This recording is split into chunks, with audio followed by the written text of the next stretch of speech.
In February, more than 3,000 Canadian troops flew to Fort Bliss, New Mexico for a massive training exercise.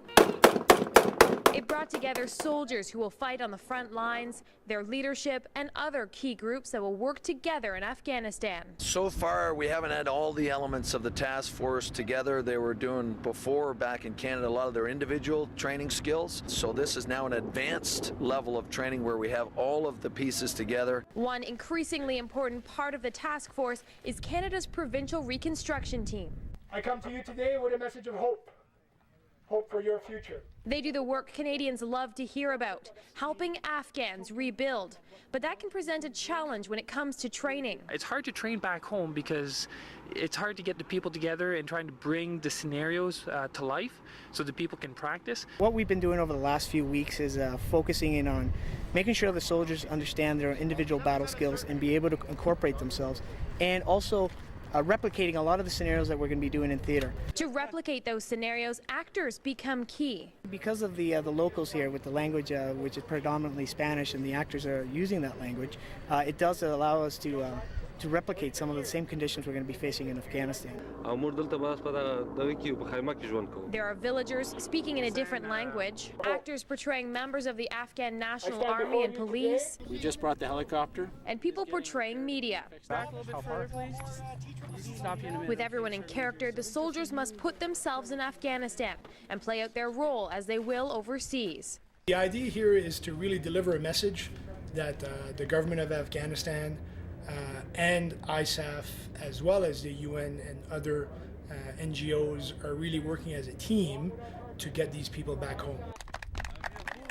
It was great because every day you meet different people, you're listening in building relationships, you're finding out the challenges that the people in Afghanistan are faced with every day. Even today, they can't list. They take one man. Our job is to sit down with them, help them, develop plans and options so the Afghan people can help themselves. If you give us this land, and we will farm on this land. As they sit down for this meeting, or Shura as they're called in Afghanistan, it's the man acting as the governor who is leading the discussion. What we're trying to do is we're trying to reinforce that the government has the authority here, and that they will be able to bring peace and prosperity for the country in the future. And we're here just to facilitate that. As I mentioned, Afghan solutions to Afghan problems. So far, everything seems to be running smoothly. This is a very good thing for us, for the governor to bring us the food and the water. But then... Governor, what seems to be the problem? The helicopter experienced malfunctions and was not able to take off. The governor is right now in the back of a LAV, a light armored vehicle, and will be escorted out to our alternate landing zone.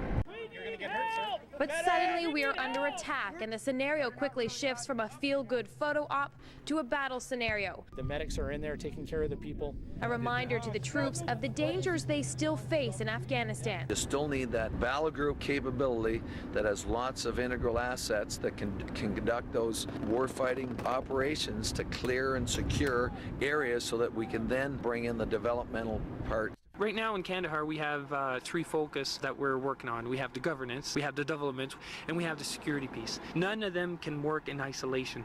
So you need that security for the development reconstruction to occur, and you need development and reconstruction and governance for security to actually be portrayed in the people. And these soldiers just can't wait to do their part.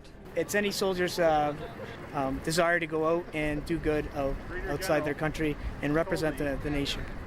In Fort Bliss, New Mexico, Jennifer Madigan, 8 Channel News.